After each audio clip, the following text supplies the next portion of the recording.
Some things in life break your heart so completely that you never forget them. The sight of a 7-year-old girl running for her life through the desert, clutching a photograph of her dead parents, is one of those things. Little Ella's family was murdered by a greedy landowner who wants their property. Now his men are hunting her down like a wild animal. She's wounded, scared, and completely alone in the harsh Arizona wilderness. When she can't run anymore, she falls to her knees and cries out the words that will haunt you. Please, don't hit me, I'm already hurt. That's when an Apache warrior steps out from the shadows. He's been hiding from the world, trying to forget his own painful past. But when he sees this broken child, everything changes. What happens next will test both their courage in ways neither ever imagined. Can a lone warrior protect an innocent girl against an army of ruthless men? Before we jump back in, tell us where you're tuning in from, and if this story touches you, make sure you're subscribed, because tomorrow I've saved something extra special for you. The Apache warrior who emerged from the canyon shadows carried the weight of 2 worlds on his shoulders. Kia, meaning howling wolf in his people's tongue, moved through the desert with the fluid grace of a man born to this harsh land. Yet his eyes held the haunted depth of someone who had seen too much of both Apache and white man's violence. At 43, his face was weathered like ancient stone, marked by sun and sorrow in equal measure. Silver streaked his long black hair, which he wore loose today, freed from its usual leather binding in his haste to reach the child's cries. The silver medicine pouch at his belt caught the desert light as he knelt beside the trembling girl. This sacred bundle, passed down from his grandmother, contained sage, cedar, sweetgrass, and the small turquoise stones that connected him to the spirit world his people had honored for countless generations. Inside the worn leather were also the healing herbs he would need: wild oregano for infection, willow bark for pain, and the precious peyote buttons that could ease a dying soul's passage to the next world. Ella Patterson, though she didn't know her last name, would soon matter more than anyone could imagine. Sat in the red dust with her knees drawn up, small hands pressed against a bleeding gash on her left arm. The wound was shallow but angry, caused when she tumbled over sharp rocks while fleeing Augustus Blackwood's hired men. Her cornflower blue dress, once her Sunday best, was now torn and stained with blood and desert earth. The faded photograph of her parents remained clutched in her right fist, edges worn soft from constant handling over the past 3 terrible days. The child looked up at Kia with eyes the color of spring sky, trusting despite everything she'd endured, hopeful despite the horror she'd witnessed. Something in that gaze cracked the careful walls he'd built around his heart during 7 years of self-imposed exile. "Little one," he said in English, his voice rough from disuse. "Let me see that hurt." Ella extended her arm without hesitation, a gesture that spoke of desperate need, overcoming natural caution. As Kia examined the wound, memories flooded back unbidden. Another child, his daughter Morning Star, who had trusted him just this completely. She would have been Ella's age now, if the cavalry bullets hadn't found their mark that cursed day. At Sand Creek, the comparison cut deep, but it also awakened something in Kia that had lain dormant for too long. His large, gentle hands moved with practiced skill as he cleaned Ella's wound with water from his buffalo hide canteen, then applied a paste made from desert sage and clay. The child winced but didn't cry out, showing a courage that reminded him why he'd once believed the future belonged to the strong of heart, regardless of the color of their skin. "What's your name?" he asked as he worked, wrapping the injury with strips of soft buckskin. "Ella," she whispered. "Ella Patterson." "My mama and papa—" Her voice broke, and fresh tears carved clean tracks through the dust on her cheeks. Kia's jaw tightened as the child's grief awakened his own carefully buried pain. Thomas and Mary Patterson, he remembered them now. Good. People who'd treated the Apache with respect when others showed only fear or hatred. Thomas had been different from most white settlers, always willing to trade fairly and never cheating the tribal members who brought hides and horses to his small ranch. Mary had once given medicine to Apache children suffering from the white man's spotted sickness, asking nothing in return. The Pattersons' ranch lay in a fertile valley just 2 days' ride from here, blessed with year-round water from an underground spring. It was prime land, the kind that made men do terrible things when gold fever or railroad dreams danced in their heads. Augustus Blackwood had been circling that property like a vulture for months, making increasingly generous offers. The Thomas Patterson had consistently refused. A man's home and his family's future weren't for sale, Thomas had said. Some things mattered more than money. Apparently Blackwood had disagreed. Kia finished bandaging Ella's arm and sat back on his heels, studying her face. "Where are your parents now, little one?" "The bad men killed them," the words came out. Flat, matter of fact in the way children sometimes spoke of overwhelming tragedy. 3 nights ago. I hid in the root cellar like Papa told me, but I heard the shooting. I heard Mama screaming." She looked down at the photograph. "After the men left, I found them in the yard. There was so much blood." The Apache warriors, hands clenched involuntarily.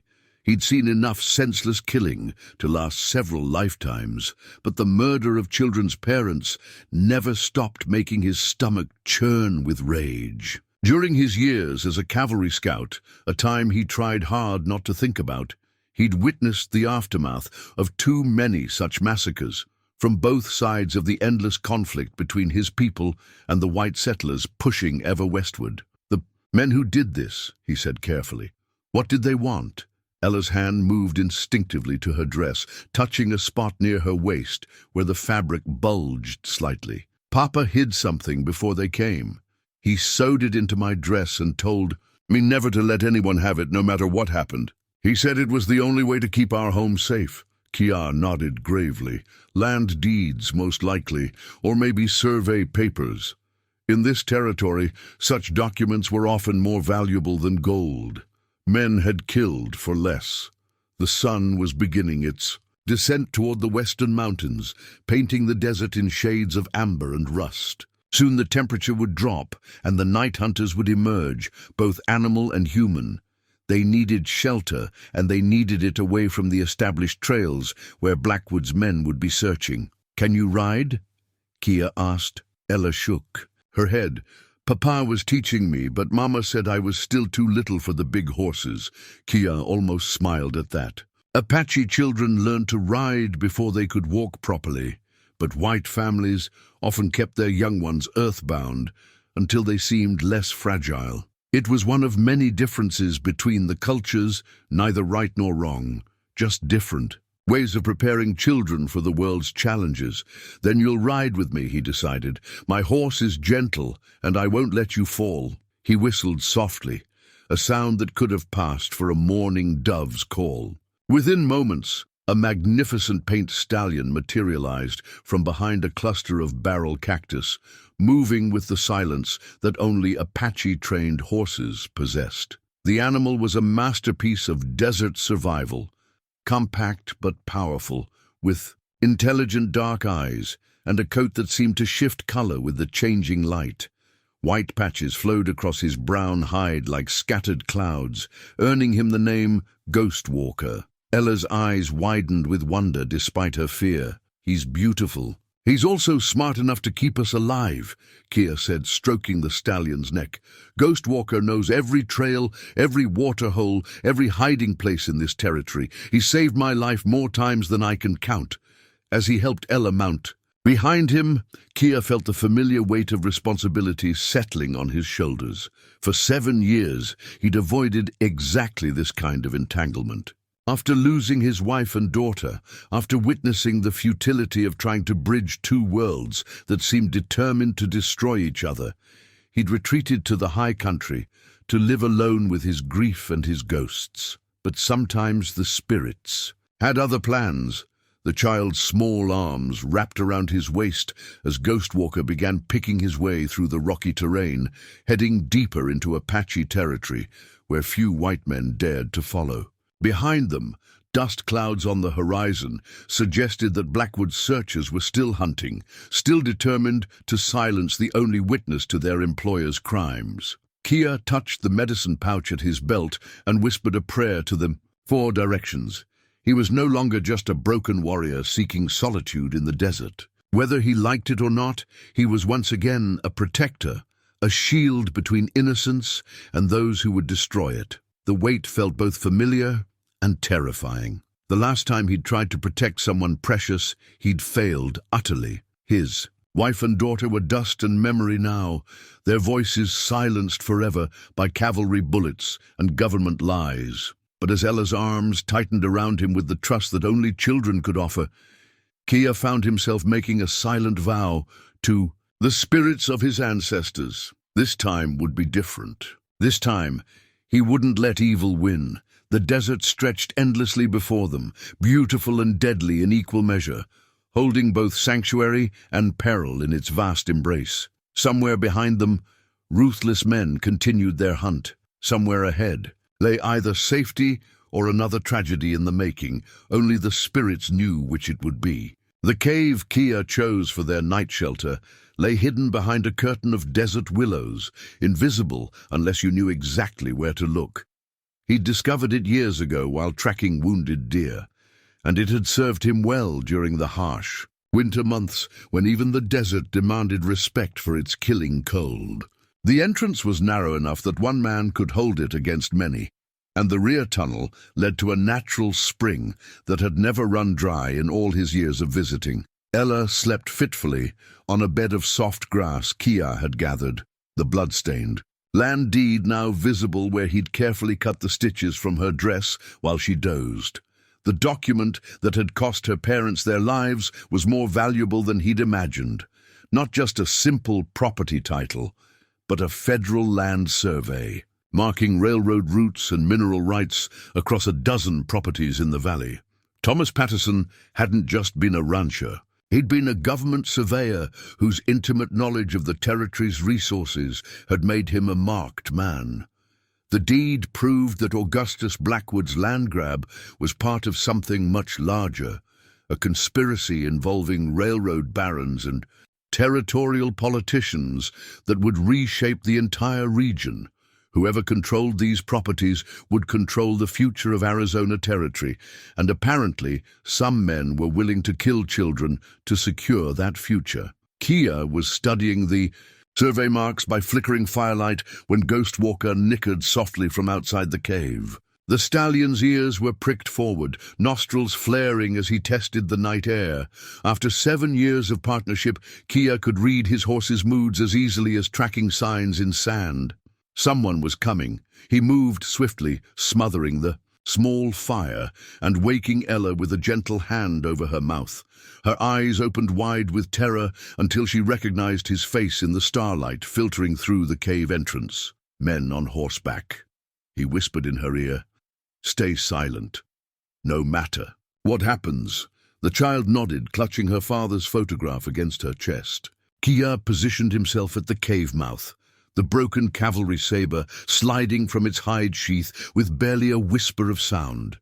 The weapon was a relic of his scouting days, taken from a fallen officer during one of the many skirmishes that had defined his younger years. He'd kept it not as a trophy, but as a reminder of the price of violence, and sometimes the necessity of it. Hoofbeats echoed off canyon walls as 4 riders approached the hidden spring. Kia recognized the lead man, even in the darkness. Jake Morrison, one of Blackwood's most trusted enforcers. A former soldier turned hired killer, Morrison had earned his reputation through efficient brutality and an absolute lack of conscience when it came to following orders. "Tracks lead this direction," Morrison called to his companions, his voice carrying clearly in the desert silence. "Little brat couldn't have gotten far on foot." "Maybe the Apache's got her," suggested another voice. "Save us the trouble of hunting her down." Morrison's laugh was ugly. "Blackwood wants that deed, and he wants the girl silenced permanent. Dead Apache children don't speak to federal judges." The casual discussion of murdering a 7-year-old child lit a fire in Kia's chest that he hadn't felt since the day his own daughter died. His grip tightened on the saber's worn leather handle as memories of Morningstar's laughter echoed in his mind, followed immediately by the memory of her lifeless body in the smoking ruins of their village. He'd sworn off violence after that day, choosing exile over the endless cycle of revenge that had consumed so many of his people. But sometimes violence found you whether you wanted it or not. The riders dismounted near the spring, their horses drinking deeply while the men discussed search patterns and divided up the territory for tomorrow's hunt. Morrison walked directly toward the hidden cave entrance, following Ghostwalker's tracks in the soft earth. Kia waited until the man was close enough, then exploded from concealment like his namesake wolf emerging from shadows. The saber took Morrison in the shoulder, spinning him away from the cave, but not delivering a fatal blow. Kia had instinctively pulled the strike at the last instant, 7 years of peace making him reluctant to kill even scum like this. It was a mistake that nearly cost both their lives. Morrison rolled, drawing his Colt revolver even as blood soaked his shirt. The other 3 men spun toward the commotion, hands reaching for their weapons as they tried to process what they were seeing. "Apache!" one of them shouted. "The kids with a damned Apache!" Gunfire erupted in the narrow canyon, muzzle flashes strobing like deadly lightning. Kia dove behind a boulder as bullets whined off stone, his warrior instincts returning with frightening intensity after years of dormancy. Behind him, he could hear Ella's terrified whimpering, but the sound only sharpened his focus rather than distracting him. Morrison was trying to organize his men for a coordinated assault on the cave when Kia put an arrow through the nearest gunman's thigh. The man screamed and toppled, his rifle clattering into the darkness. In the confusion, Kia moved like a ghost through the rocks, using every trick of stealth and camouflage his Apache training had taught him. By the time the surviving gunmen realized their quarry wasn't trapped in the cave, it was too late. Kia had circled behind them, moving through terrain he knew like his own heartbeat. 2 more arrows found their marks, not killing shots, but painful enough to send their targets fleeing for their horses. Morrison tried to make a final stand, emptying his revolver at shadows while cursing the darkness and his wounded shoulder. When the hammer clicked on an empty chamber, he found himself facing the Apache warrior across 10 yards of moonlit stone. "The child dies here," Morrison snarled, drawing a knife with his good arm. "Blackwood's got the whole territory bought and paid for. Ain't no judge or sheriff gonna believe some half-breed savage over a respected businessman." "Perhaps," Kia replied quietly, "but you won't live to see it." The knife fight was brief and decisive. Morrison was skilled with a blade, but pain and blood loss had slowed his reflexes. More importantly, he was fighting a man who had learned warfare from Apache masters, warriors who could kill silently with their bare hands or dance through enemy bullets like smoke in the wind. When it was over, Morrison lay still in the sand while his surviving companions retreated into the night, carrying word back to Augustus Blackwood that his hired killers had found more than they'd bargained for. Kia returned to the cave to find Ella pressed against the rear wall, tears streaming down her face, but her jaw set with determination that reminded him powerfully of her father. The child had heard everything, including Morrison's casual discussion of her murder. "They really want to kill me," she whispered. "Yes," Kia replied, seeing no point in comforting lies, "but they failed tonight and they'll fail tomorrow as well." Ella looked at the blood-stained land deed lying in the sand where she'd dropped it during the fight. "Papa died for that paper, Mama too. Your father died because evil men wanted what belonged to him," Kia corrected gently. "But his death won't be meaningless if we can get this evidence to someone who'll use it to stop Blackwood." The child nodded solemnly, understanding more about the adult world's brutality than any 7-year-old should have to. "Will you help me, even though it's dangerous?"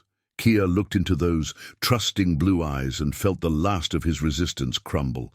For 7 years, he'd told himself that the world's injustices weren't his responsibility, that he'd done enough, fighting and bleeding for causes that seemed to bring only more pain. But sitting in this cave with a brave child who'd lost everything, he realized that some battles chose you, whether you wanted them or not. "Yes," he said simply, "I'll help you make them pay for what they did." Outside, the desert wind carried the sound of retreating hoofbeats as Blackwood's surviving men fled toward town with news of their failure. Soon, more men would come, better armed, more numerous, and with orders to take no prisoners. But for tonight, justice had the Apache warriors' name and a little girl's unbreakable spirit. The fight had only just begun. Dawn broke over the canyon country in shades of gold and crimson, painting the ancient stone formations with light that had remained unchanged since the first Apache walked these sacred lands. Kia led Ghost Walker along paths known only to his people, trails that white men's maps never showed and their horses couldn't follow. Ella rode behind him, small hands gripping his belt, her trust in his ability to keep her safe both humbling and terrifying. The broken cavalry saber bounced against his hip as they rode, its weight a constant reminder of the violence he'd sworn to leave behind, but found himself embracing once again. The weapon had belonged to Lieutenant William Hayes, a young officer who died during Kia's last mission as a cavalry scout. Hayes had been different from most soldiers, respectful toward Apache culture, genuinely interested in finding peaceful solutions to the endless conflicts that raged across the territory.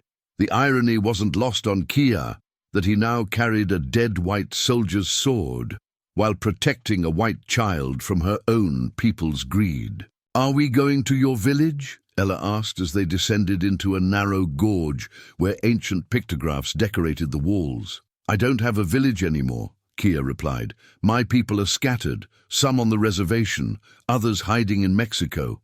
I live alone now." "Like me," she said quietly. The simple statement cut deeper than any blade. Yes, like her, except Ella's isolation had been forced upon her by violence, while his had been chosen as refuge from pain. The difference mattered, though he wasn't. Sure, he could explain why, to a 7-year-old child. They paused at a hidden spring where Ghostwalker could drink and rest. While the stallion grazed on desert grass, Kia began teaching Ella the skills she'd need to survive in this harsh country. How to read the wind for signs of approaching weather.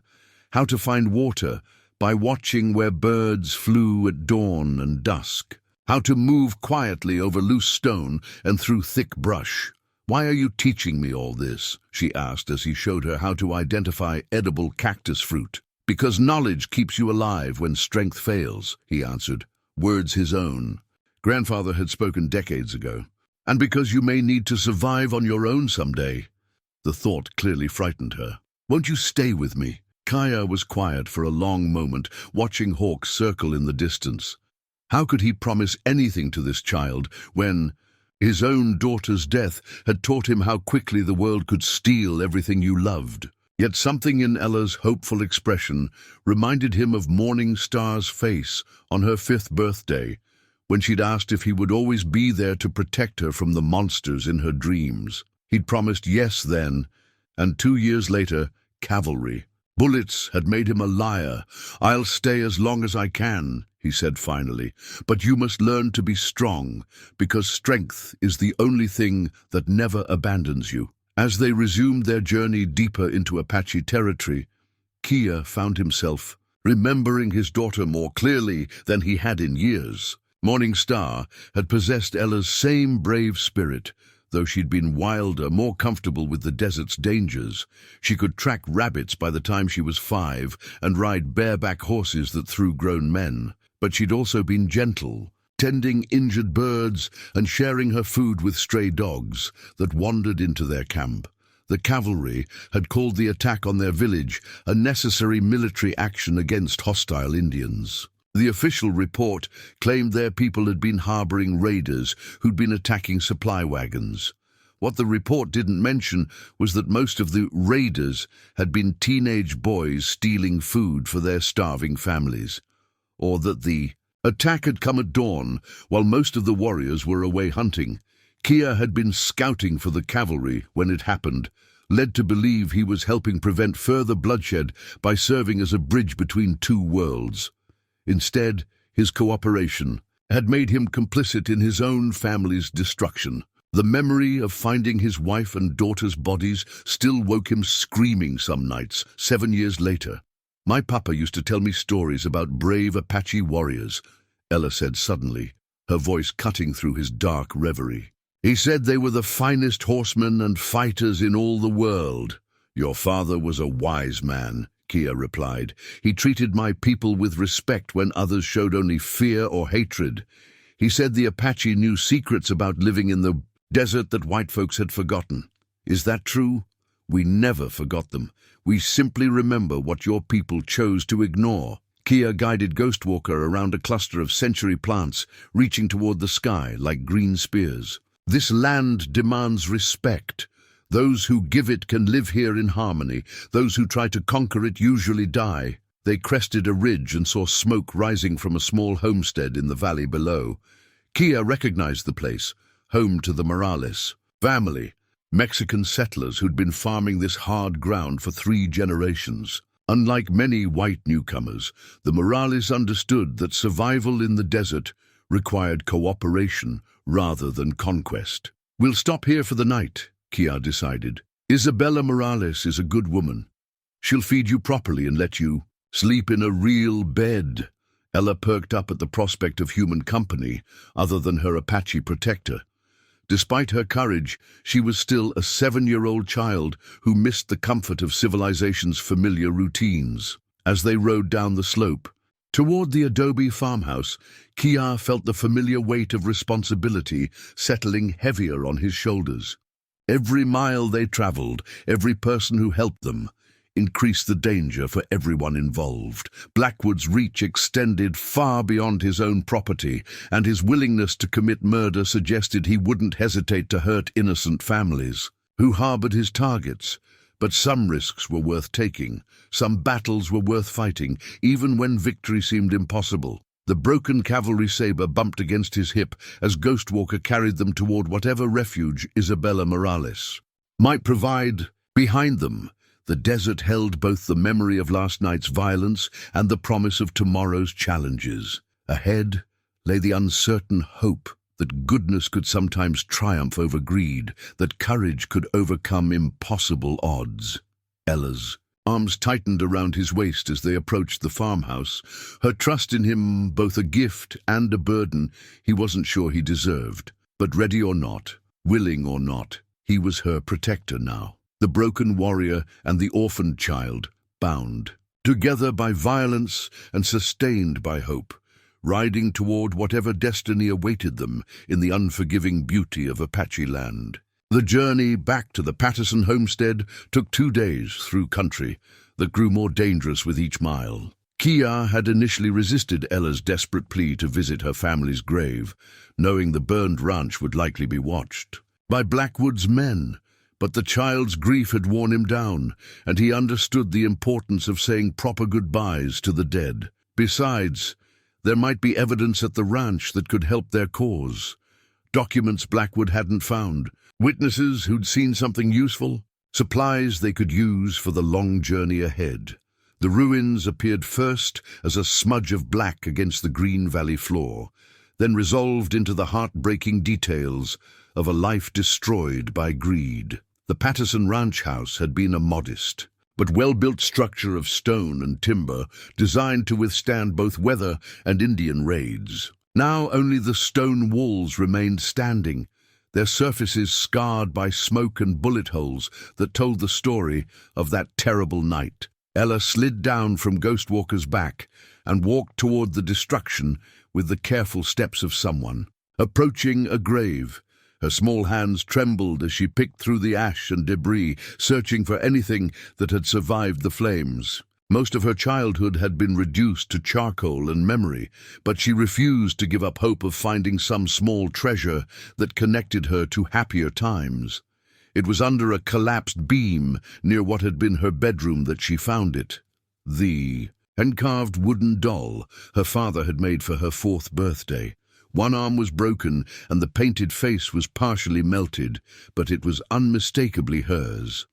The doll had been her constant companion through childhood fears and dreams, the recipient of whispered secrets and bedtime stories. Papa made her from an old apple tree that fell in a storm, Ella said, clutching the damaged toy against her chest. He said the wood was special because it had grown sweet fruit for so many years. Kia watched the child cradle her ruined doll and felt something crack inside his chest. How many times had he held his own daughter's favorite possessions after her death, trying to capture some essence of her spirit in carved toys and woven blankets? How many nights had he sat in empty silence, surrounded by reminders of a life cut short by other men's hatred? "We should bury her with your parents," he said gently. "Toys belong with the children who loved them." They found the graves behind. The house, marked by simple wooden crosses that neighbors had erected before fleeing the area in fear of Blackwood's vengeance. Thomas and Mary Patterson lay side by side in the red earth, their final rest guarded only by desert wildflowers and the endless Arizona sky. Kaya performed the Apache ceremony for honoring the dead, sprinkling sacred corn pollen in the fore. Directions while speaking prayers his grandmother had taught him as a child. The ritual wasn't originally meant for white people, but death made all souls equal in the eyes of the Great Spirit. Ella watched solemnly, understanding that something important was happening, even if she didn't comprehend the specific words being spoken. "In my people's beliefs," Kia explained as he finished the ceremony, "the spirits of the dead can still help the living, but only if we remember them with honor instead of bitterness. Will Mama and Papa help us stop the bad men?" Ella asked. "If we're worthy of their help," he replied, thinking of his own wife and daughter's spirits and wondering if they approved of his decision to fight again instead of seeking the peace they died for. They were preparing to leave when riders appeared on the horizon. Not Blackwood's men, but Mexican vaqueros from the Morales ranch where they'd spent the previous night. Isabella Morales rode in the lead, her weathered face grim. With urgency, "Senor Kia," she called out as they approached, "you must come quickly. There are bad men asking questions in town, offering gold for information about an Apache traveling with a young girl." Kia's jaw tightened. Blackwood was escalating his search, bringing in more resources and offering rewards that would tempt even honest people to betray their consciences. "How much gold?" he asked. "Enough to buy a small ranch," Isabella replied. "But there's something else. My cousin works as a maid in Senor Blackwood's house. She overheard him talking with important men from back east, railroad men, she thinks. They spoke of other families who'd been killed, other properties taken. The little one's parents weren't the first." The news confirmed Kia's worst suspicions. The Patterson murders weren't an isolated crime of greed, but part of a larger conspiracy involving powerful men who saw human life as an acceptable cost for profit. How many other families had died to clear the way for railroad tracks and mining claims? "There's more," Isabella continued. "The territorial governor himself is coming to meet with Blackwood next week. My cousin heard them planning something they called the final solution to their Indian and settler problems." Kia felt cold despite the desert heat. Final solution. The phrase carried ugly implications that reminded him of the cavalry's attitudes during his scouting days. Some white leaders had always believed the only way to claim the territory completely was to eliminate anyone who might resist their plans. "We need to get word to the federal authorities," he decided. "Someone above the territorial level, someone Blackwood can't buy or intimidate." Sigh. But who will believe an Apache and a Mexican woman speaking against such powerful men? Isabella asked. "We need proof, not just stories." Ella had been listening to the adult conversation with growing determination. Now she stepped forward, holding up the blood-stained land deed that had cost her parents their lives. "We have proof," she said with a maturity that broke Kia's heart. "Papa's papers show everything. The railroad routes, the mining claims, all the land they want to steal. But we need to get them to someone who'll use them to stop Blackwood before he kills more families." Isabella studied the document with interest. "My brother works for the territorial court in Tucson. Judge Hamilton is an honest man, not like the corrupt officials here. If we could reach him, it's too dangerous." Kia interrupted. "Blackwood will have every road watched." "Then we don't use the roads," Ella said, with the simple logic of childhood. "You know secret trails, don't you? Apache paths that white men can't follow." Looking into the child's determined face, Kia realized she was right. Running and hiding wouldn't solve anything. Sooner or later, Blackwood's men would track them down and silence them permanently. Their only hope lay in fighting back, using the evidence they possessed to expose the conspiracy before more innocent people died. It would be dangerous beyond imagining. The journey to Tucson would take them through hostile territory where Blackwood's influence extended like poisonous roots, but sometimes the most dangerous path was also the only one that led to justice. "All right," he said finally. "We go to Tucson. But first, we visit the other families on this survey, warn them what's coming, see if any of them are willing to stand witness against Blackwood." As they rode away from the Patterson graves, Kia offered a silent prayer to the spirits of the dead. If Thomas and Mary Patterson truly could help their daughter from beyond the grave, now would be an excellent time to start. The wooden doll rested in its own small grave beside the wooden crosses, a child's treasure finally returned to the earth that had nurtured the apple tree from which it came. The sacred canyon, where Kia prepared for the most dangerous battle of his life, had sheltered Apache warriors for countless generations. Its red stone walls rose like cathedral spires toward the endless desert sky, carved by wind and water into chambers that echoed with the voices of ancestors who'd fought to protect their people's freedom.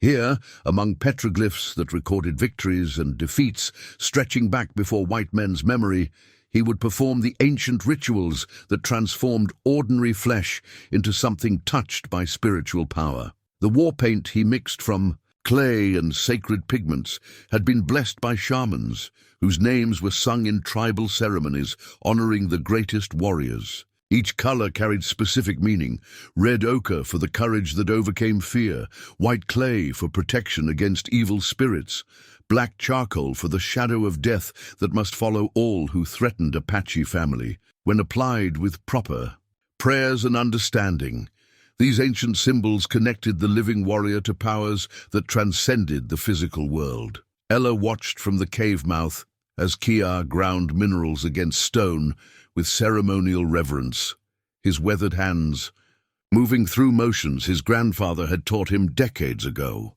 The child had grown quieter in recent days, her natural cheerfulness tempered by the knowledge that men were hunting her with orders to ensure she never reached adulthood. But her courage remained unbroken, strengthened by the warrior's patient teaching and the gradual understanding that some people were worth dying to protect. "Does the paint make you stronger?" she asked as he mixed red ochre with water from a sacred spring hidden deep in the canyon walls. "It reminds me who I am," Kia replied, beginning the ritual application of symbols that had adorned Apache warriors since before the Spanish came to this land. "When a man forgets his true nature, he becomes weak. The paint helps me remember." Lightning bolts streaked across his cheeks, calling upon the storm spirits for speed that could strike faster than enemy eyes could follow. Wolf tracks marked his forehead, invoking the pack hunter's cunning and endurance.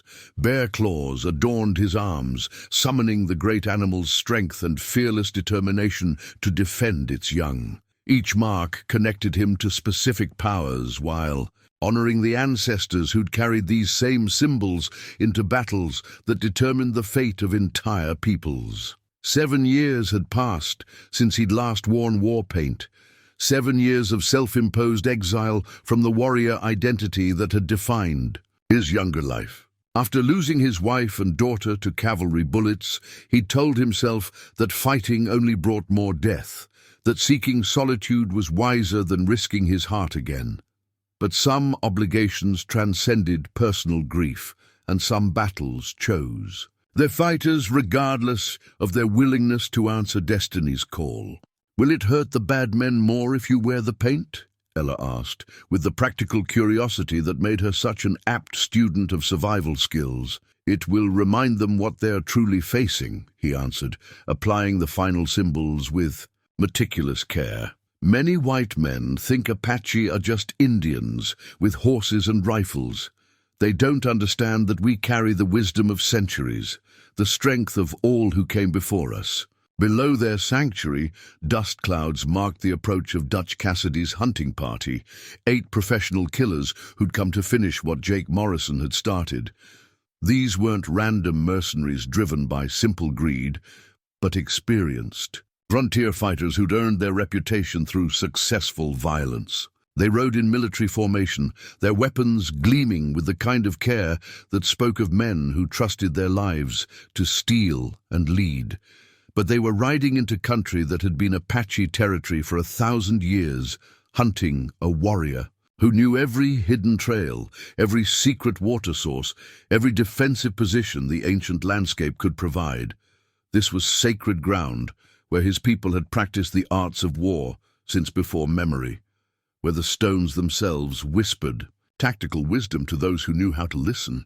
"I want you to stay hidden until I return," Kia told Ella as he gathered his weapons, bow with arrows fletched from eagle feathers, knife forged from iron taken from fallen cavalry sabers, and the broken cavalry blade that symbolized his complex relationship with the white world. "No matter what sounds you hear, no matter how long the silence lasts, don't leave this cave until you see me walking back alone. What if you don't come back?" She asked with the terrible directness that loss had taught her.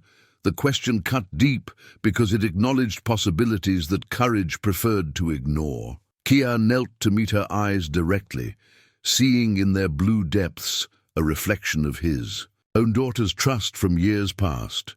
Some promises were dangerous to make, but some words needed to be spoken even when their fulfillment lay beyond mortal control. "Then you follow the trail markers I showed you to the Morales ranch," he said, gently. "Isabella will protect you until federal authorities can bring you safely to Tucson, but I will come back, little daughter. The spirits of my ancestors will not let harm come to someone under Apache protection." Moving down from the canyon sanctuary into the maze of rocks and thorny brush where Cassidy's men were searching, Kia felt the war paint transform his consciousness in ways that rational thought couldn't explain. His feet found the silent paths that Apache hunters had used for generations. His eyes read every shadow for concealment or threat, and his hands moved with deadly precision that seemed to flow from muscles that remembered skills passed down through bloodlines stretching back to the beginning of time.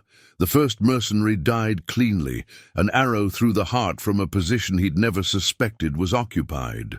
Ia recovered the arrow, melted back into terrain that seemed to swallow him completely, and struck again, this time with his knife, silencing a sentry who'd been watching the wrong direction entirely. By the time Cassidy realized they were under attack, 2 of his men lay dead, and their killer had become one with the landscape that birthed him. What followed was a masterpiece of psychological warfare, the kind of invisible terror campaign that had made Apache raiders legendary throughout the frontier. Kia moved like smoke through the maze of stone formations, striking without warning and vanishing before his enemies could respond. Each death reduced their numbers while multiplying their fear, turning experienced fighters into nervous men who jumped at shadows and fired at their own imagination. "Show yourself, coward!" Cassidy screamed as darkness gathered and his surviving men huddled together like sheep facing wolves. "Fight like a man instead of skulking like a snake." But Apache warfare had never concerned itself with white concepts of honor or fair fighting. It was about survival, about protecting the people, about making enemies pay the highest possible price for threatening what the warrior held sacred. Kia fought as his grandfathers had fought, with every advantage the sacred land could provide and every tactical lesson centuries of desert combat could teach. By moonrise, only Cassidy remained alive among his scattered companions, the bounty, Hunter's rifle empty, and his nerves shattered by hours of stalking death. When Kia finally emerged from the shadows to face him, the war paint on his features seemed to glow with ancestral power in the pale silver light. The final confrontation was brief but decisive, ending a threat that had pursued innocents across hundreds of miles of unforgiving country. Among the dead men's possessions, Kia found confirmation of his worst fears. Detailed maps showing dozens of properties marked for seizure, lists of families already eliminated, and a timeline that revealed Ella's parents had been merely the first victims in a campaign of systematic murder designed to clear railroad routes across the entire territory. As he climbed back toward the mesa where Ella waited, the warrior felt the war paint beginning to crack and flake in the dry desert air. But the spiritual transformation it represented would endure long after the pigments faded, carrying him forward into battles that would test not just his fighting skills, but his ability to protect innocence in a world that seemed determined to destroy it. The turquoise and silver bracelet had belonged to Kia's wife, Small Bird, a woman whose gentle spirit had somehow survived the harsh realities of Apache life during the territory's most violent years. She'd crafted the piece herself during the winter before their daughter's birth, working by firelight to create something beautiful in a world that seemed determined to destroy all beauty. Now, 7 years after her death, Kia found himself slipping the bracelet onto Ella's thin wrist, while his brother, Stormwalker, and the Apache Tribal Council debated whether to risk their people's safety for the sake of one white child and her dead parents' land. The reunion with his brother had been painful in ways Kia hadn't expected. Stormwalker was 2 years younger, but looked older, his face lined by the weight of leading their scattered people through impossible times. The reservation system had failed their tribe, as it had failed so many others, leaving them caught between a government that saw them as obstacles and settlers who viewed them as less than human. "You bring trouble to our camp," Stormwalker had said when Kia first arrived with Ella, though his tone held more sadness than anger. 7 years you live alone, refusing our counsel, ignoring your responsibilities to the people. Now you return because you need our help." The accusation stung because it was largely true. After losing his family, Kia had retreated into solitary grief, leaving his brother to shoulder the burden of tribal leadership alone. He'd told himself that his exile was necessary, that his anger made him dangerous to be around, but perhaps the real truth was simpler and more shameful. He'd run away from responsibility because facing it meant confronting the possibility of losing more people he loved. "The child is innocent," Kia had replied. "Her parents showed respect to our people when others showed only hatred. Would you have me abandon her to the same men who've been stealing Apache land for years?" The debate had continued through the night around the council fire, with voices raised in both English and Apache as the assembled elders struggled with an impossible choice. Help Kia and risk bringing Blackwood's vengeance down on their already vulnerable people, or turn away and abandon the principles of honor that had sustained Apache culture for generations. It was Ella herself who'd finally tilted the argument in their favor. The child had sat quietly through hours of adult discussion, listening to debates in a language she didn't understand about a situation she understood all too well. When Elder Joseph Crowfeather had finally asked for her thoughts, she'd surprised everyone by answering in the few Apache words Kia had taught her during their journey. "I am not asking you to die for me," she'd said in careful, halting Apache, then switched to English. "I'm asking you to help me make sure no more children lose their parents to bad men. The papers my father left behind show where they planned to steal more land. Apache land, Mexican land, land that belongs to anyone who won't bow down to their greed." The simple dignity of her request, delivered in their own language by a 7-year-old white child, had moved even the most skeptical council members. Here was courage that transcended the boundaries of race and culture, innocence that demanded protection, regardless of the cost. Stormwalker had been the first to speak after a long silence. "The child speaks truth. We've seen surveyors on our lands, railroad men making promises they won't keep. If we don't fight this corruption now, we'll face it again when we're even weaker." The vote had been close, 7 in favor of helping, 5 opposed, with 3 abstentions from elders who couldn't choose between competing loyalties. But it was enough to provide official tribal support for what everyone understood would be a dangerous mission. Now, as Kia fastened his dead wife's bracelet around Ella's wrist in a simple adoption ceremony, he felt the weight of new obligations settling on his shoulders. The child wasn't just his responsibility anymore, she was Apache family, entitled to the protection and support that bond implied. "This makes you my daughter in the eyes of my people," he explained as the bracelet caught firelight. "It means you'll always have a place among us, no matter what happens." Ella touched the silver carefully, understanding that she was being offered something precious and permanent in a world that had taught her how quickly everything could be lost. "Does it mean I'm Apache now?" "You're Apache in your heart, where it matters most," Stormwalker interjected, crouching beside them. "Blood doesn't make family. Loyalty and courage do. You've shown both." The tribal healer, an ancient woman named Moonbeam, whose knowledge of desert medicine had saved dozens of lives over the decades, had spent 2 days treating the infection in Ella's arm wound. Under her care, the child had recovered her strength and much of her natural resilience, though shadows in her eyes spoke of losses that would take years to heal completely. "The wound is clean now," Moonbeam announced, unwrapping the bandages for a final inspection. "But there are other hurts that will take longer to mend.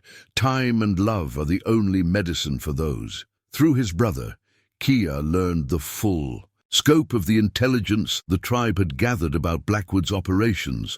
Apache scouts had been watching the land grabbers' activities for months, documenting the pattern of intimidation, murder, and theft that had claimed dozens of properties across the region. But they'd also discovered something far more disturbing. Territorial Governor himself was scheduled to meet with Blackwood and his railroad partners within the week. "They call it the Arizona Solution," Stormwalker explained, his voice heavy with disgust. "Complete removal of all obstacles to railroad expansion. Indians relocated to worthless desert land, Mexican farmers bought out or driven off, small white ranchers eliminated through legal pressure or violence." The plan was breathtaking in its scope and chilling in its casual acceptance of mass displacement. Thousands of people would lose their homes and livelihoods to clear the way for tracts that would make a few powerful men incredibly wealthy. "We can't let this happen," Ella said with fierce determination. "Papa's papers prove everything. The illegal land seizures, the murders, the conspiracy with the railroad. If we can get them to the federal authorities." "First, we have to survive long enough to deliver them," Kia interrupted. "Blackwood knows we have evidence that could destroy him. He'll use every resource at his disposal to stop us." As if summoned by his words, an Apache scout materialized out of the darkness with urgent news.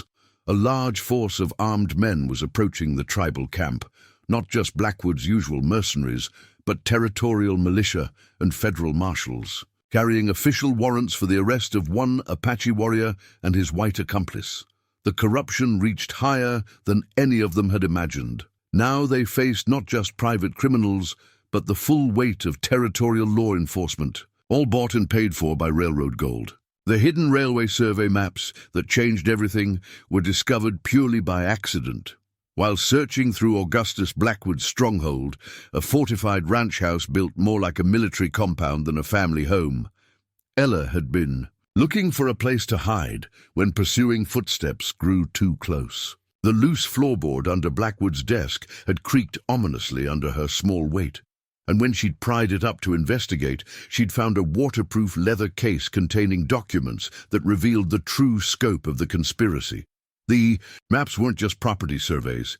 They were detailed railroad route plans showing a proposed transcontinental line that would cut directly through the heart of Apache territory, Mexican land grants, and small homesteads like the Patterson Ranch. Each marked property represented millions of dollars in future profits, and each family that had died represented an obstacle removed from the path of progress. But it was the official correspondence in the case that made Kia's blood run cold. Letters bearing the seal of the territorial governor, the Railroad Commission, and even the Federal Bureau of Indian Affairs showed a coordination of corruption that reached from local land grabbers all the way to Washington itself. Thomas Patterson hadn't just been a rancher. He'd been a federal land surveyor, secretly documenting illegal activities by railroad companies and their political allies. His detailed reports proved that Blackwood and his associates had been systematically murdering property owners, falsifying land records, and using government resources to clear the way for their private enterprise. "Papa knew," Ella whispered as she studied her father's careful handwriting in the margins of the survey maps. "He knew they were stealing land from everyone. White folks, Mexicans, Apache, everyone. That's why they killed him." The scope of the conspiracy was staggering. Dozens of families had been eliminated to clear the railroad route, their deaths disguised as Indian raids, Mexican bandits, or simple accidents. Government officials had been bribed or threatened into cooperation, while federal marshals had been redirected away from areas where the killing was taking place. Most chilling of all was a document labeled Final Phase Implementation that outlined plans for what they euphemistically called complete territorial pacification. All remaining Apache would be relocated to barren reservation land in New Mexico. Mexican farmers would be forced to sell at prices that amounted to theft. Small white ranchers would face legal challenges that would bankrupt them, or mysterious accidents that would eliminate them entirely. The timeline showed that Thomas Patterson's murder had been just the beginning. Within 6 months, every obstacle to the railroad's path through Arizona territory was scheduled to be removed, one way or another. This isn't just about stealing land, Kia realized as he studied the carefully planned genocide. They're trying to empty the entire territory of anyone who might resist their control. Stormwalker had been right. They were facing something far larger than simple greed. This was a coordinated campaign to transform Arizona territory into a corporate colony, where railroad barons would wield more power than elected officials. But the documents also revealed a crucial weakness in their enemies' plans. The conspiracy depended on secrecy and the appearance of legitimacy. If word of their activities reached federal authorities in Washington, real federal authorities, not the bought and paid for territorial officials, the entire scheme would collapse like a house of cards. "We need to get these documents to someone who can't be bribed or intimidated," Kia decided. Someone with the authority to investigate territorial corruption from outside the territory. Ella had been studying the correspondence with the intense focus she'd inherited from her surveyor father. "Look at this," she said, pointing to a letter dated just 3 days ago. "They're planning to meet with someone called the Washington representative tomorrow night at Blackwood's ranch. Someone important enough that the territorial governor is coming personally." The meeting represented both an opportunity and a trap. If they could capture evidence of high-level officials participating in the conspiracy, they'd have proof that would be impossible to ignore or suppress. But getting close enough to gather that evidence would require infiltrating Blackwood's heavily guarded stronghold during a gathering of the territory's most powerful men. "It's suicide," Stormwalker said flatly when they presented the plan to the Apache Council. "Blackwood will have an army guarding that meeting. Even if you somehow got inside, you'd never get out alive." "Then we make sure the evidence survives even if we don't," Kia replied. "Create copies, hide them in different locations, arrange for them to reach Washington, regardless of what happens to us." But Ella had been thinking about the problem with the tactical mind she'd inherited from both her surveyor father and her Apache guardian. What if we didn't have to break in? What if someone invited us? The child's suggestion was so audacious it took several moments for the adults to grasp its implications. Among the documents they'd discovered was a list of approved contractors who would be given preferential treatment for railroad construction jobs. Prominent on that list was the name of Eduardo Morales, Isabella's cousin, who ran a construction company in Tucson. Eduardo's been wondering why he suddenly started getting so many lucrative offers from railroad companies, Isabella mused when they presented the idea to her. He never connected it to the violence in the valley, but the timing makes sense. Now, if Eduardo could be convinced to attend the meeting as Blackwood's invited guest, bringing along his associates to discuss construction contracts, they might be able to get inside the compound during the crucial gathering. It would require perfect timing, flawless acting, and nerves of steel, but it offered their only realistic chance of exposing the conspiracy. The plan they developed was complex and dangerous, requiring the participation of Apache warriors, Mexican allies, and even some honest citizens from the territorial capital who'd grown suspicious of the corruption around them. Everyone involved understood that failure would likely mean not just their own deaths, but the success of a conspiracy that would destroy thousands of innocent lives. As they prepared for what might be their final mission, Kia found himself thinking about the broken cavalry saber at his hip and the war paint he'd worn during the canyon battle. He'd spent 7 years trying to escape his identity as a warrior, but perhaps some men were simply born to fight for justice, regardless of the personal cost. Ella had fallen asleep against his shoulder, exhausted by the day's revelations, but still clutching her father's survey maps like a talisman. In her peaceful face, he could see echoes of his own daughter, and in her unwavering determination to seek justice for her parents, he recognized the kind of courage that had once made the Apache feared and respected throughout the Southwest. Tomorrow, they would either expose a conspiracy that reached the highest levels of territorial government, or they would die trying. But tonight, for just a few hours, they could rest in the knowledge that they'd chosen to fight rather than flee, to stand for justice rather than accept the world's cruelties. The hidden railway survey maps lay spread across the table like a blueprint for genocide, but they also represented something more hopeful, proof that evil men's schemes could be documented, exposed, and ultimately defeated by those brave enough to risk everything for truth. Whether they lived or died, the evidence would survive, and sometimes that had to be enough. The sacred eagle feather that Elder Joseph Crowfeather placed in Kia's hair during the final blessing ceremony had been carried into battle by Apache warriors for 3 generations.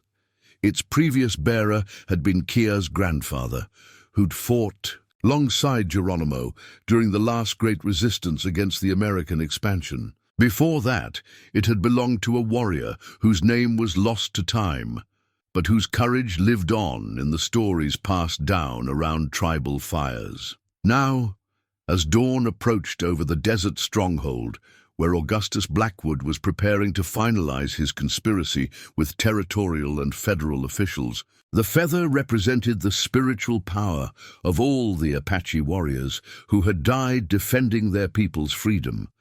The infiltration plan was audaciously simple in concept, but terrifyingly complex in execution. Eduardo Morales had agreed to attend Blackwood's meeting as an invited contractor, bringing with him 3 associates who would help him evaluate construction opportunities along the proposed railroad route. What Blackwood and his co-conspirators wouldn't realize until too late was that 2 of those associates were Apache warriors, and the third was a 7-year-old girl whose testimony could bring down the entire conspiracy. Stormwalker had initially refused to allow Ella anywhere near the dangerous mission, but the child had worn down his resistance with arguments that combined tactical logic with emotional appeal. She was the only living witness to her parents' murder, the only person who could identify the specific men responsible for the crimes.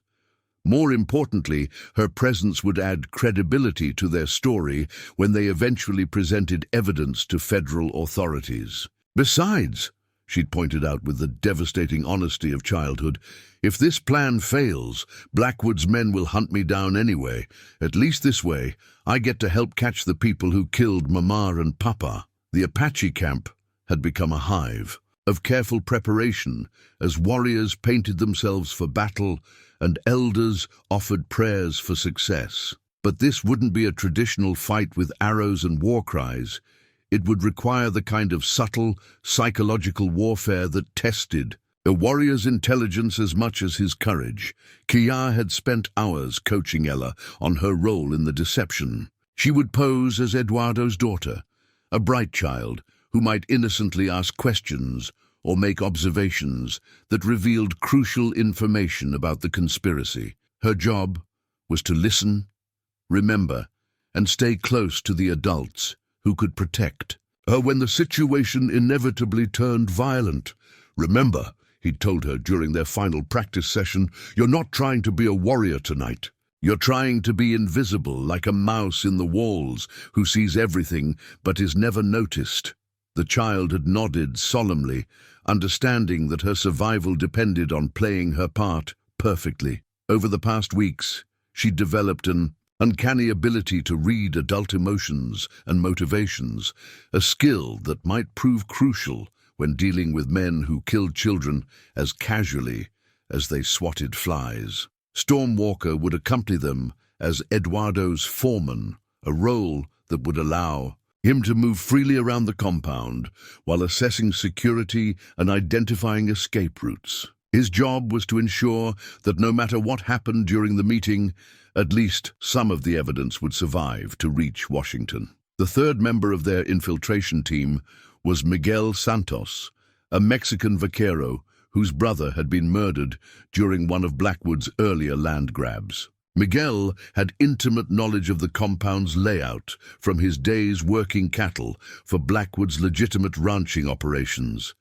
and his burning desire for revenge made him the perfect ally for their dangerous mission. As they prepared to leave the Apache camp, Kia found himself writing letters he hoped would never need to be delivered. One to his brother, thanking him for forgiveness and asking him to continue leading their people with wisdom and courage. Another to Isabella Morales, requesting that she care for Ella if the worst should happen.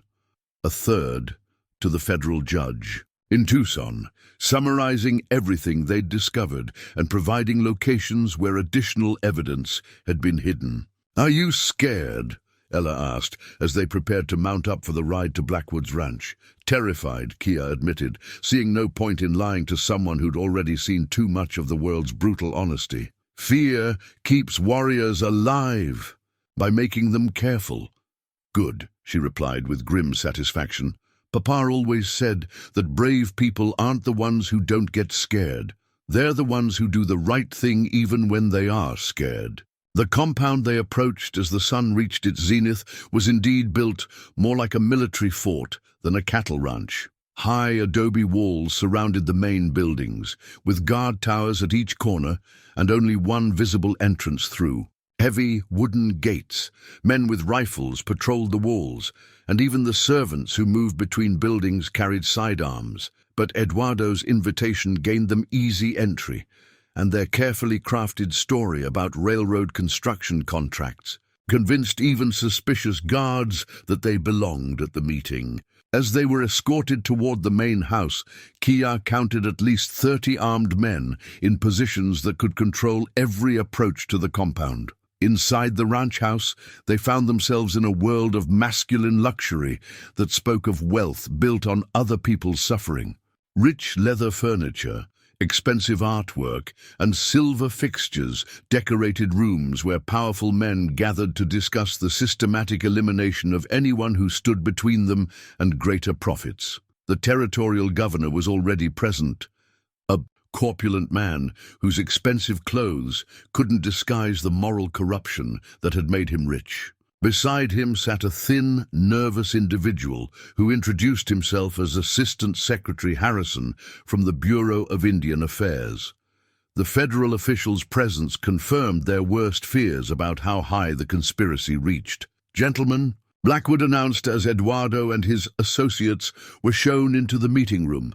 Allow me to introduce the contractors who'll be handling the construction work along our southern route. What followed was 3 hours of the most carefully orchestrated deception Kia had ever participated in. Eduardo played his role perfectly, asking detailed questions about construction timelines and labor requirements, while his associates took careful notes and made occasional observations. Stormwalker's inquiries about worker housing and supply logistics drew out information about the conspiracy's scope that even the captured documents hadn't revealed. Most valuable of all was Ella's performance as an innocent child who occasionally asked seemingly naive questions that prompted the adults to reveal far more than they intended. When she wondered aloud why so many ranching families had moved away from the railroad route, Assistant Secretary Harrison had launched into a detailed explanation of relocation procedures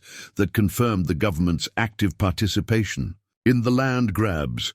But as the afternoon wore on, Kia began to notice signs that their deception was wearing thin. Suspicious glances from guards, whispered conversations between officials, and Blackwood's increasingly cold stare suggested that someone had begun to suspect their true identities. The moment of truth came when a dust-covered rider arrived with urgent news for Blackwood. After reading the message, the land grabber's face went white with rage. "It seems we have a problem, gentlemen," he announced to the room. "Apache raiders have attacked one of our survey crews, and several important documents are missing from my personal safe." Kia felt Stormwalker tense beside him, but both warriors maintained their poses as innocent contractors. Everything depended on continuing the deception for just a little longer, until they could find a way to escape with the evidence they'd gathered. But Blackwood's next words destroyed any hope of peaceful withdrawal. "I think it's time we discussed the real reason you're here," he said, drawing a revolver and pointing it directly at Ella's head. "You see, I've just learned some very interesting information about Eduardo Morales' associates, particularly the one who matches the description of a certain Apache warrior wanted for multiple murders. The trap had been sprung. Now all that remained was to see whether their carefully laid plans would be enough to survive what was coming next." Outside the compound walls, Apache warriors waited for the signal that would either herald their victory or mark their graves. Inside the meeting room, a 7-year-old girl stared down the barrel of a gun held by the man who'd murdered her parents, her courage the only shield between justice and the completion of a conspiracy that would destroy thousands of innocent lives.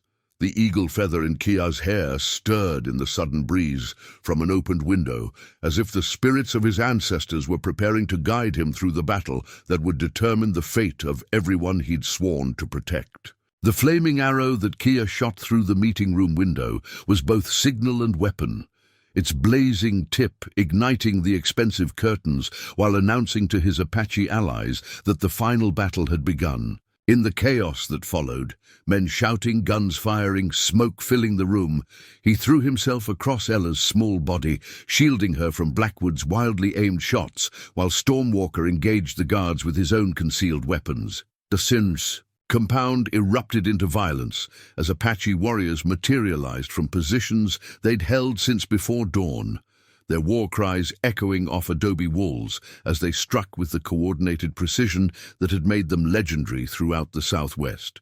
But this wasn't a traditional raid. It was a carefully planned assault designed to capture evidence and witnesses rather than simply killing enemies. From her position behind an overturned table, Ella watched with wide eyes as the world exploded around her. The territorial governor was trying to crawl toward a side door while clutching a leather satchel that undoubtedly contained incriminating documents.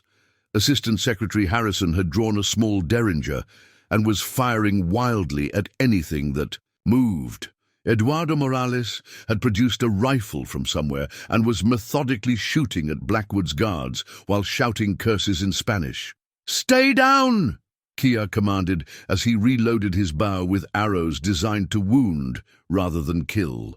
They needed prisoners who could testify about the conspiracy, not just bodies that would be dismissed as Apache savagery by newspapers back east.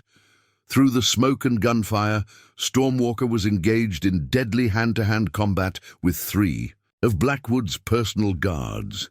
His knife work was surgical in its precision, disabling opponents without delivering fatal wounds when possible. But mercy was a luxury they couldn't always afford. When one guard tried to shoot Ella, Stormwalker's blade found the man's heart without hesitation.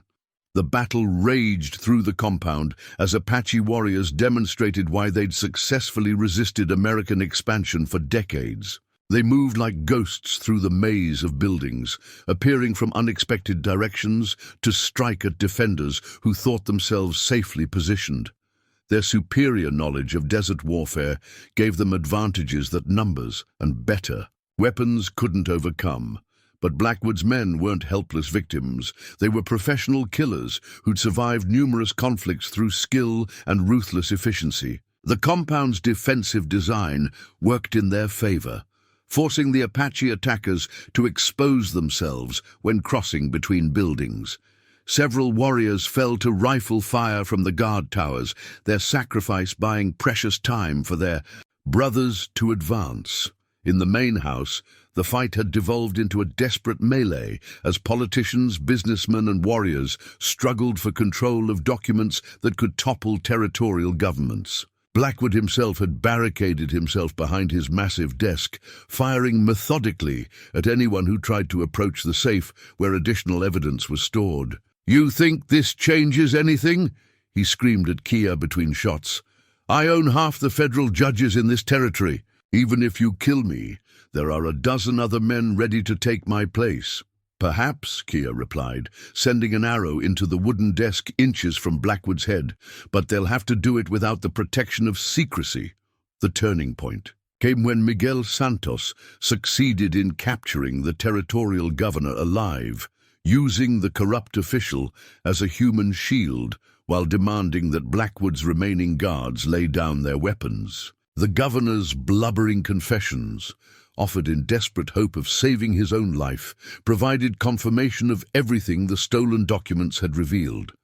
Outside, the sound of approaching hoofbeats announced the arrival of federal marshals from Tucson, summoned by messages Stormwalker had sent before the attack began.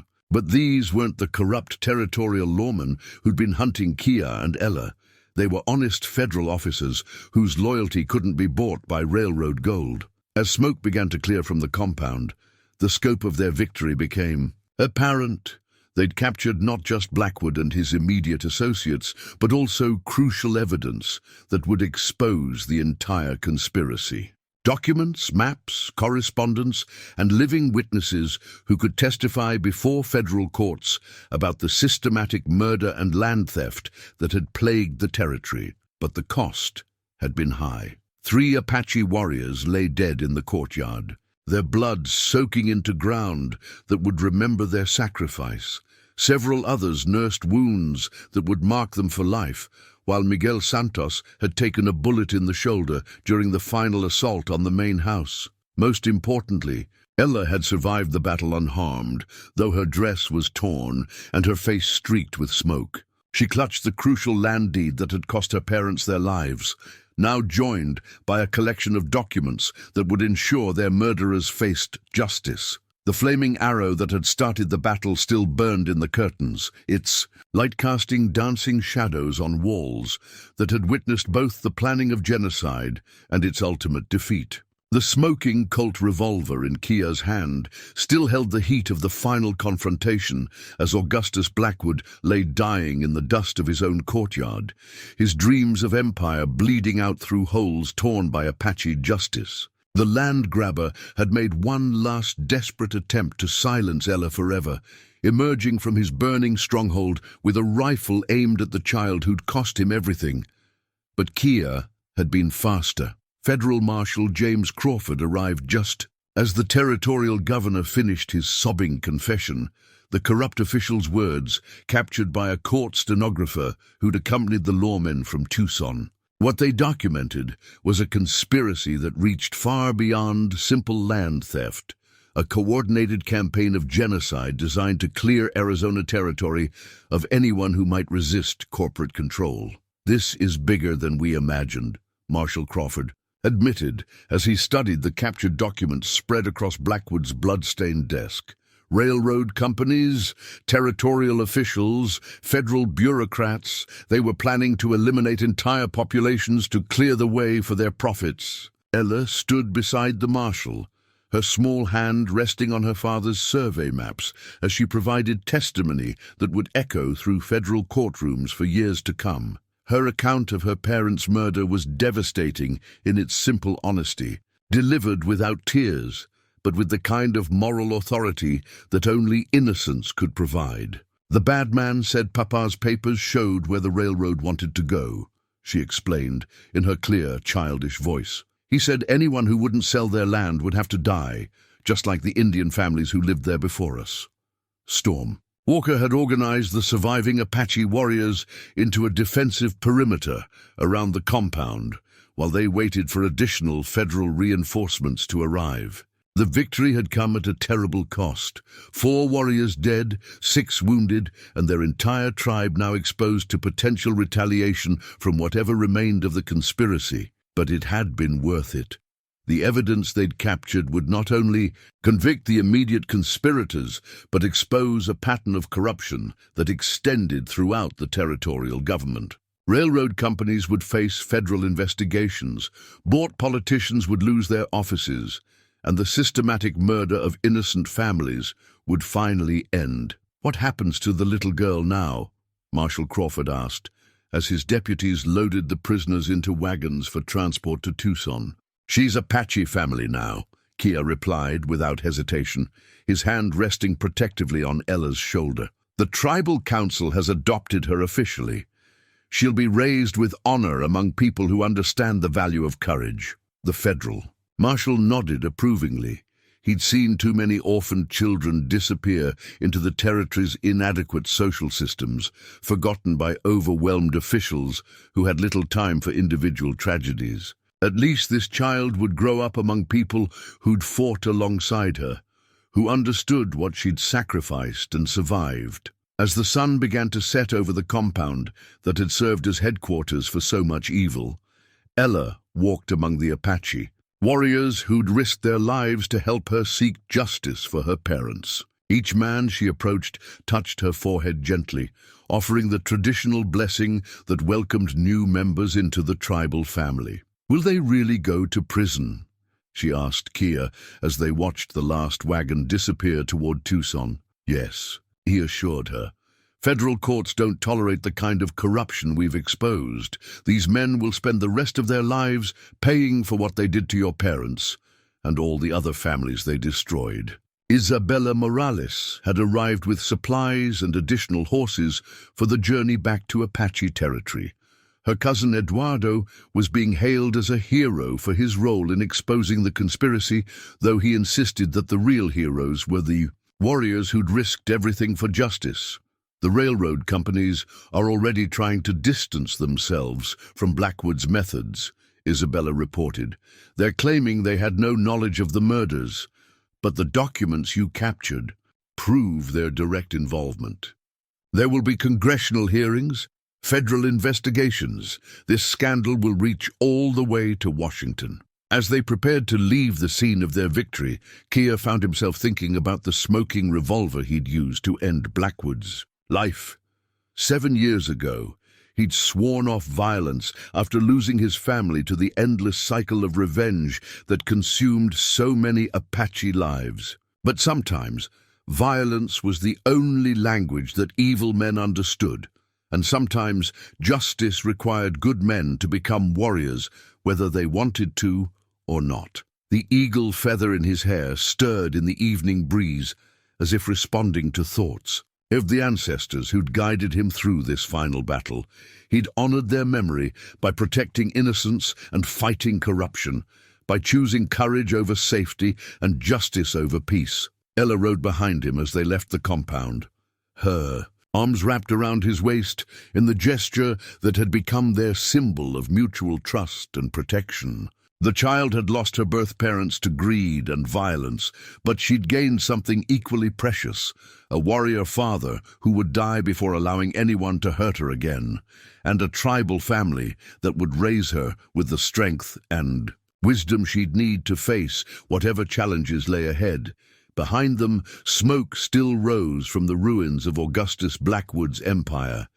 Ahead lay the desert country where Apache people had lived free for centuries, where a 7-year-old girl would learn to be both Apache and American, carrying the best of both cultures in her brave heart. 6 months after the battle at Blackwood's compound, the new land deed that federal Judge Hamilton signed into law represented far more than simple property ownership.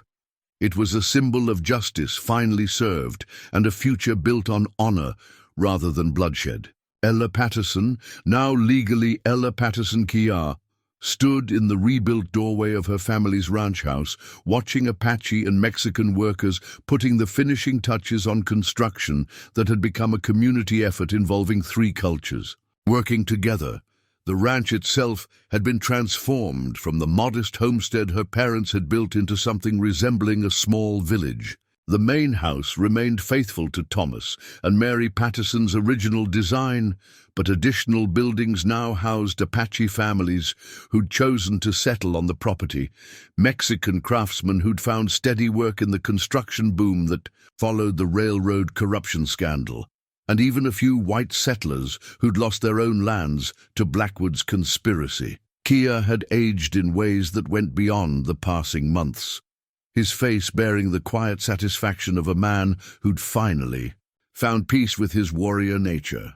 The adoption papers that made Ella legally his daughter hung framed in their kitchen, beside photographs of his first family and a painting Ella had made showing Apache and white children playing together under desert skies. Papa Kia, Ella called from the porch where she was teaching reading lessons to a mixed group of Apache, Mexican, and white children.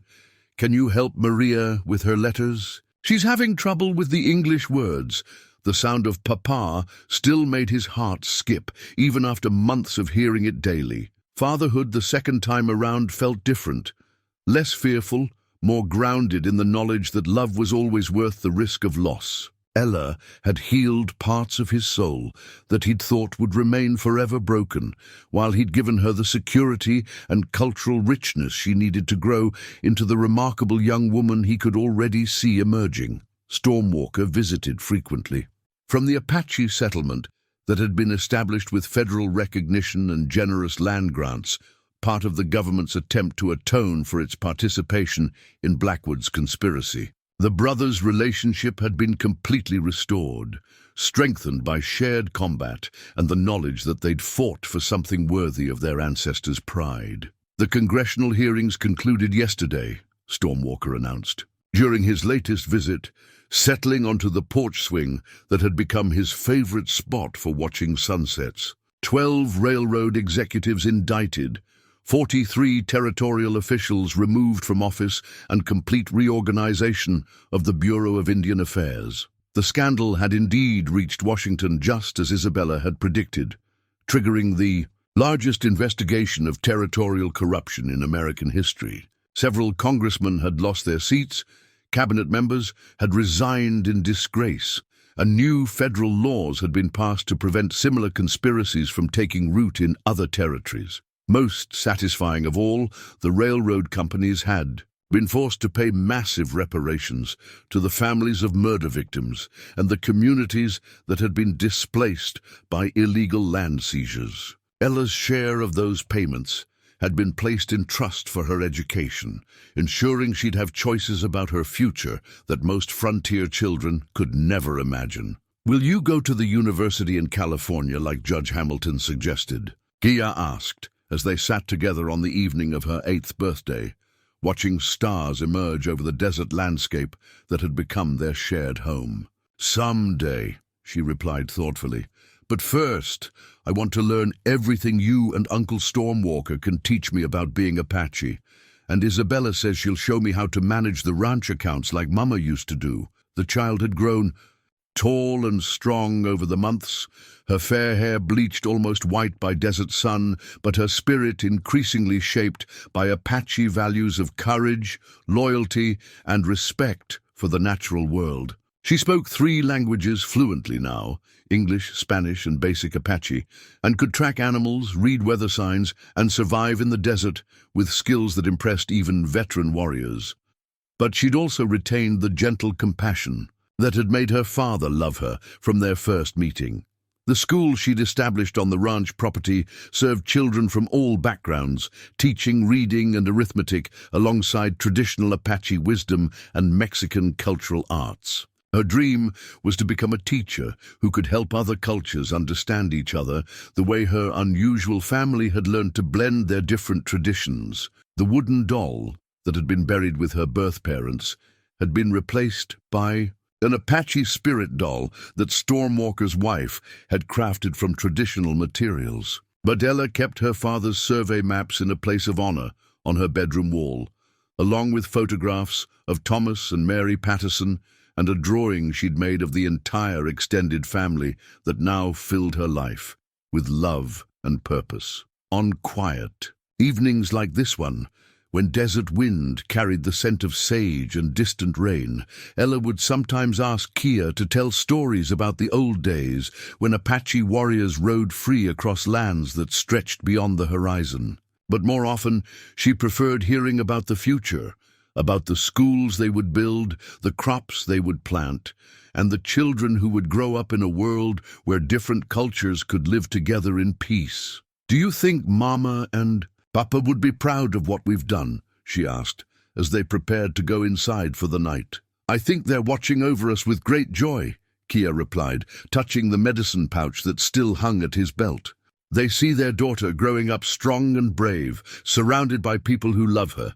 What more could any parent wish for?" As they walked into the house where dinner was waiting and homework needed to be finished and tomorrow's lessons required preparation, Ella slipped her hand into his with the natural trust that had become the foundation of their relationship. Outside, the desert stretched endlessly under stars that had witnessed centuries of conflict and change, but inside their home, the future looked bright with possibility. The little girl who'd once cried, "Please don't hit me, I'm already hurt," had grown into a young woman whose courage and compassion would heal wounds that extended far beyond her own family's tragedy. And the Apache warrior who'd found her in the desert had discovered that sometimes the greatest victories weren't won on battlefields, but in the quiet moments when love triumphed over loss and hope proved stronger than despair.